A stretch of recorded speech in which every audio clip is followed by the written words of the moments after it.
तो जैसे कि आप लोगों ने थंबनेल पे पढ़ ही लिया होगा कि आज मैं आप सभी लोगों के लिए होटल मैनेजमेंट के सबसे बड़े एग्ज़ाम NCHM JEE 2024 के रिगार्डिंग फुल डिटेल्ड इन्फॉर्मेशन लेके आया हूँ। तो आइए शुरू करते हैं। सो हेलो टू एवरीवन और प्यार भरा नमस्कार। मेरा नाम आशीष रंजन झा है और मैं आप सभी लोगों का हमारे इस यूट्यूब चैनल इंग्लिश हॉल पे स्वागत करता हूँ। तो जैसे कि आप लोगों ने थंबनेल पे पढ़ ही लिया होगा कि आज मैं आप सभी लोगों के लिए होटल मैनेजमेंट के सबसे बड़े एग्ज़ाम NCHM JEE 2024 के रिगार्डिंग फुल डिटेल्ड इन्फॉर्मेशन लेके आया हूँ। तो आइए शुरू करते हैं। सो हेलो टू एवरीवन और प्यार भरा नमस्कार। मेरा नाम आशीष रंजन झा है और मैं आप सभी लोगों का हमारे इस यूट्यूब चैनल इंग्लिश हॉल पे स्वागत करता हूँ। तो आइए शुरू करते हैं।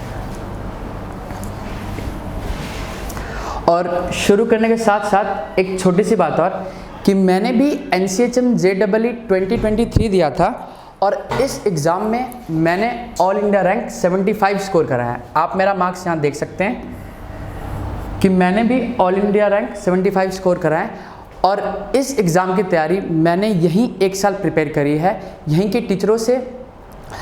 टीचरों के द्वारा प्रिपेयर करी है। और आप भी चाहते हैं कि आपका भी मार्क्स अच्छा है और आपका भी एडमिशन बेहतरीन से बेहतरीन कॉलेज में हो सके, तो आपको एक छोटा सा काम करना है कि आप हमारे चैनल को सब्सक्राइब करें, हमारे फिज़िकल सेंटर जो कि तिलक नगर दिल्ली में है वहाँ विज़िट करें या दिए गए नंबर पर कांटेक्ट करें जो कि आपकी स्क्रीन पर डिस्प्ले हो रहे होंगे। तो आइए शुरू करते हैं। तो जैसे ही हर एक ऑर्गेनाइजेशन की एक ऑर्गेनाइजिंग बॉडी होती है, ठीक उसी तरह होटल मैनेजमेंट इंडस्ट्री की एक ऑर्गेनाइजिंग बॉडी है जिसका नाम NCHMCT है, जिसे हम national council for hotel management and catering technology भी बोलते हैं। और ये ऑर्गेनाइजेशन एक एग्ज़ाम के थ्रू अपने एफिलेटेड इंस्टीट्यूट्स में एडमिशन देती है और इस एग्ज़ाम का नाम NCHM JEE है, national council for hotel management joint entrance exam. और ये एग्ज़ाम NTA द्वारा कंडक्ट कराया जाता है। इसकी कंडक्टिंग बॉडी का नाम है नेशनल टेस्टिंग एजेंसी। हाँ, ये वही टेस्टिंग एजेंसी है जो कि JEE mains, NEET UG, CUT UG के भी एग्ज़ाम देती है। और इस एग्ज़ाम का लेवल नेशनल लेवल है। इसका मतलब कि इस एग्ज़ाम को पूरे भारत के बच्चे दे सकते हैं, चाहे वो जम्मू कश्मीर के हों, चाहे वो गुजरात के हों, चाहे वो दिल्ली के हों, वो सारे बच्चे इस एग्ज़ाम में कम्पीट कर सकते हैं। और इस एग्ज़ाम को क्लियर करने के बाद आपको जो प्रोग्राम ऑफर्ड होगा उस प्रोग्राम का नाम है BSc HHA, मतलब bachelor of science in hospitality and hotel administration. और इसकी एप्लीकेशन मोड ऑनलाइन है, मतलब आपको इसकी एप्लीकेशन ऑनलाइन मिल जाएगी और आपको ऑनलाइन भरनी पड़ेगी। और इस एग्ज़ाम का मोड ऑनलाइन है, आपको ये एग्ज़ाम ऑनलाइन फिल करना पड़ता है और ऑनलाइन देना पड़ता है। और इस एग्ज़ाम की डेट मिड में या अप्रैल के बाद ही होती है या मिड मई तक होती है, ये हम डाटा अप्रॉक्स बता रहे हैं। और इस एग्ज़ाम की ड्यूरेशन अप्रॉक्स 3 आवर्स है, या तो आप 180 मिनट मान लीजिए या तो 3 आवर्स। और इस एग्ज़ाम के लिए टोटल एस्पिरेंट्स 40,000 अप्रॉक्स होते हैं और टोटल सीट्स जो है 11,500 अप्रॉक्स है। ये डाटा हमने खुद NCHM JEE के वेबसाइट से निकाला है, तो इस डाटा की ऑथेंटिसिटी का कोई सवाल ही नहीं है। और इस एग्ज़ाम को लिखने के लिए दोनों टाइप के मीडियम है, इंग्लिश और हिंदी। आप अपना पेपर इंग्लिश में भी दे सकते हैं और हिंदी में भी दे सकते हैं। इस पेपर के सारे सेक्शन इंग्लिश और हिंदी दोनों में अवेलेबल होंगे, सिर्फ इंग्लिश वाले सेक्शन को छोड़कर। और इसकी ऑफिशियल वेबसाइट है, इस ऑर्गेनाइजेशन की ऑफिशियल वेबसाइट है http://nCHM.nic.in। तो आइए अब हम इसकी एलिजिबिलिटी की बात कर लेते हैं। तो एलिजिबल होने के लिए सबसे पहले हम देख लेते हैं क्या क्या क्वालिफिकेशन चाहिए। The student must have passed a minimum of 10+2 levels from any recognised board and from any stream. मतलब कि स्टूडेंट या तो 12th में अपेयरिंग होने चाहिए, या तो अगर स्टूडेंट ने 12th पास कर रखी है और वो सिर्फ एक रिकॉग्नाइज्ड बोर्ड से पास होनी चाहिए, और चाहे वो कोई से भी स्ट्रीम हो, आर्ट्स, कॉमर्स, साइंस, वो इस एग्जाम को देने के लिए एलिजिबल हैं। और एक छोटी सी बात और कि इंग्लिश, बस एक इंग्लिश उनका सब्जेक्ट कोर, इलेक्टिव या फंक्शनल होना मस्ट है, यह मैंडेटरी है। और इस बार का सबसे बड़ा चेंज ये है कि इस साल से पहले एनसीएचएम के लिए मैक्सिमम लिमिट जनरल वालों के लिए 25 इयर्स और SC, ST और OBC वालों के लिए 28 इयर्स हुआ करती थी। बट एनसीएचएम JEE 2024 में इस लिमिट को भी हटा दिया गया है। तो इस साल से कोई भी एज लिमिट नहीं है। अगर आप 30, 31, 32, 34 कितने भी साल के हैं और आपको होटल मैनेजमेंट की इंडस्ट्री एक्साइट करती है तो आप इस फॉर्म को भरने के लिए बिल्कुल एलिजिबल है।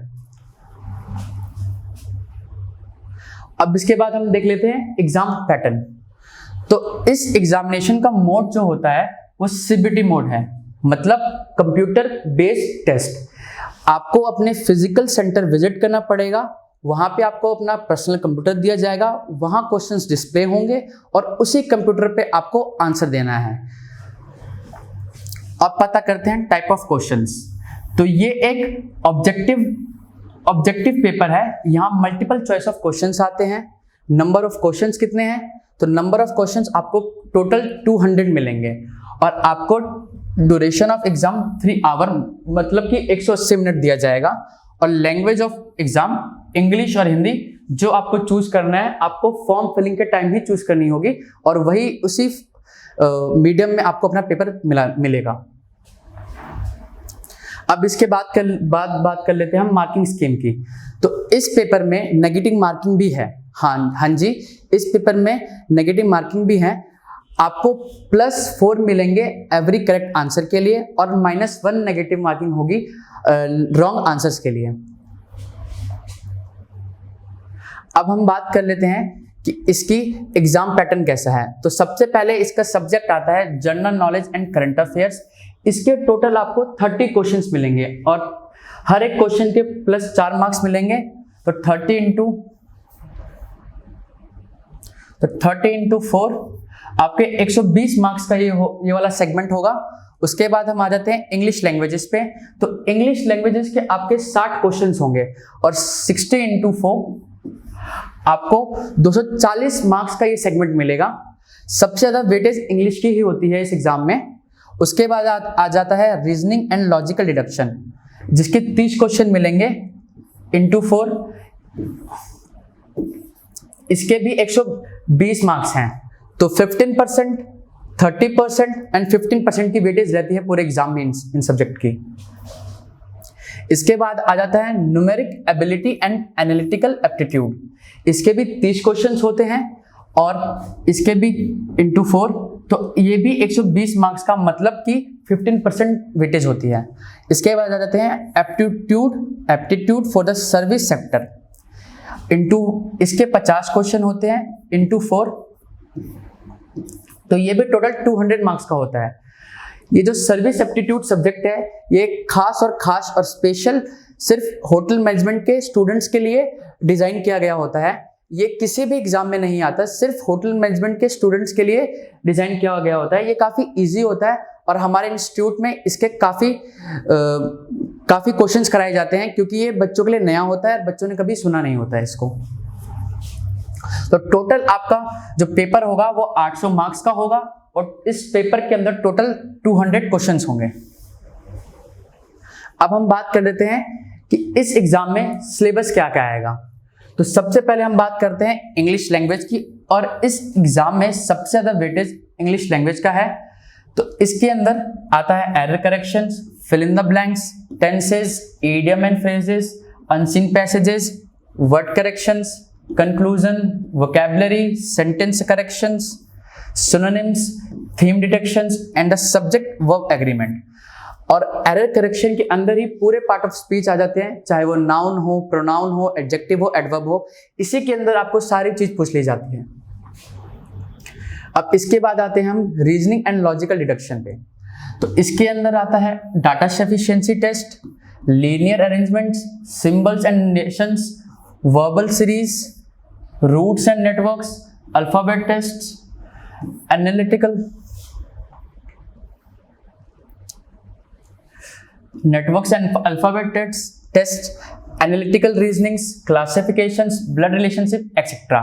और ये जो सिलेबस है हमने खुद NCHM JEE की वेबसाइट से खुद उठाया है, और तो इसकी ऑथेंटिसिटी का कोई सवाल नहीं है।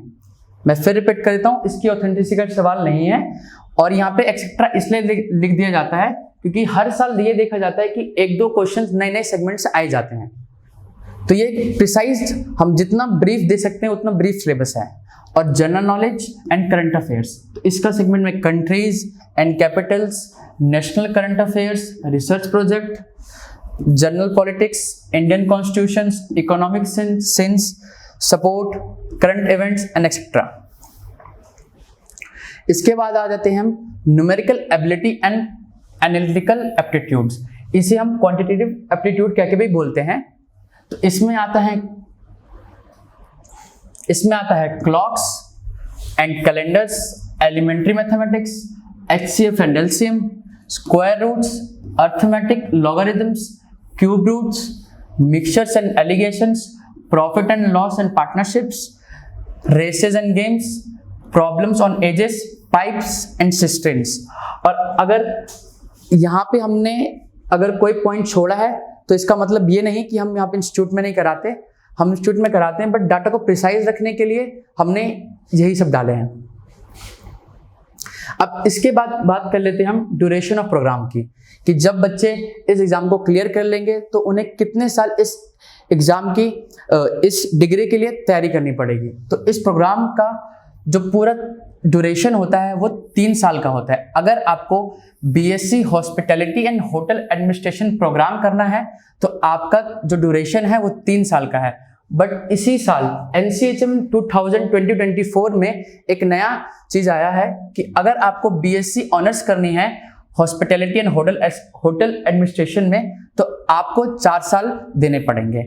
इससे पहले ये चीज नहीं हुआ करती थी। और एक और चीज कि इस NCHM JEE 2024 में जो हमें डिग्री मिलेगी वो जवाहरलाल नेहरू यूनिवर्सिटी से रिकॉग्नाइज मिलेगी। और इस साल से पहले यही डिग्री इग्नू से रिकॉग्नाइज हुआ करती थी, Indira Gandhi national open university. तो NCHM JEE 2024 में काफी अमेंडमेंट आए हैं जिसके बारे में आपको पता होना चाहिए। तो इस साल से इस डिग्री के ऊपर जवाहरलाल नेहरू यूनिवर्सिटी का रिकॉग्निशन होगा। और अब हम बात कर लेते हैं कि होटल मैनेजमेंट इंडस्ट्रीज में कितने इंस्टीट्यूट और कितने कॉलेजेस अपने आप को सर्व कर रहे हैं। तो total 21 central institutes of hotel management है जो कि सेंट्रल गवर्नमेंट के अंदर आते हैं। Total 28 state institute of hotel management है, 1 PSU institute of hotel management है, पब्लिक सेक्टर अंडरटेकिंग्स, शायद अशोका ग्रुप ऑफ होटल्स जो आते हैं वो इसी के अंदर आते हैं, और 24 प्राइवेट होटल मैनेजमेंट इंस्टीट्यूट्स हैं, और 13 फूडक्राफ्ट इंस्टीट्यूट्स हैं। और मैं आपको ये बता दूं करीब इन सबको मिलाकर 11,800 अप्रॉक्स सीट्स अवेलेबल हैं। तो इस एग्जाम को देने के लिए आपके लिए और बेहतर है क्योंकि टोटल एस्पिरेंट्स के रेशियोज में यहाँ पे सीट्स काफ़ी ज़्यादा अवेलेबल हैं। तो आप किसी ना किसी IHMs में जा सकते हैं, बट अगर आप चाहते हैं कि टॉप से टॉप IHM में जाएं तो आपकी प्रिपरेशन अच्छी होनी चाहिए। और करीब आपको 650 प्लस स्कोर करना पड़ेगा 800 में से, अगर आपको इंडिया के टॉप 5 IHMs में जाना है तो। अब हम बात कर लेते हैं रिजर्वेशन सीट अलॉटमेंट की। तो अगर आप EWS जर्नल हैं तो आपको 10% का रिजर्वेशन मिल सकता है। आप OBC NCL है तो आपको 20% का रिजर्वेशन मिल सकता है। आप SC हैं तो 15% का, ST हैं तो 7.5% का। और अब अगर आप PWD कैंडिडेट हैं तो आपको 5% of the total seats will be reserved. तो अगर आप भी अपना प्लान कर रहे हैं कि आपको भी होटल मैनेजमेंट इंडस्ट्री में जाना है तो आपके लिए भी एक अच्छा मौका है। और बस एक छोटी शर्त यह है कि आपकी डिसेबिलिटी जो है 40% या उससे ज़्यादा होनी चाहिए। अब हम बात कर लेते हैं फी स्ट्रक्चर एप्लीकेशंस की। तो सबसे पहले हम बात करते हैं जर्नल वालों के लिए या नॉन क्रीमी लेयर कैंडिडेट्स वालों के लिए। इनको एप्लीकेशन फ़ी 1000 भरनी पड़ेगी। जो जर्नल है बट उन पे EWS का कोटा है तो उनके लिए सिर्फ 700 रुपये फ़ी है। ये एप्लीकेशन फॉर्म की फ़ीस है। और जो SC, ST, PWD transgender category है उनको सिर्फ और सिर्फ 450 रुपये पे करने हैं। सिर्फ और सिर्फ 450 रुपये पे करने के बाद वो इस एप्लीकेशन फॉर्म को फिल कर सकते हैं और NCHM JEE 2024 के एग्ज़ाम को देने के लिए एलिजिबल हैं। और आज की हमारी वीडियो यहीं एंड होती है। तब तक के लिए stay safe, stay healthy, stay tuned.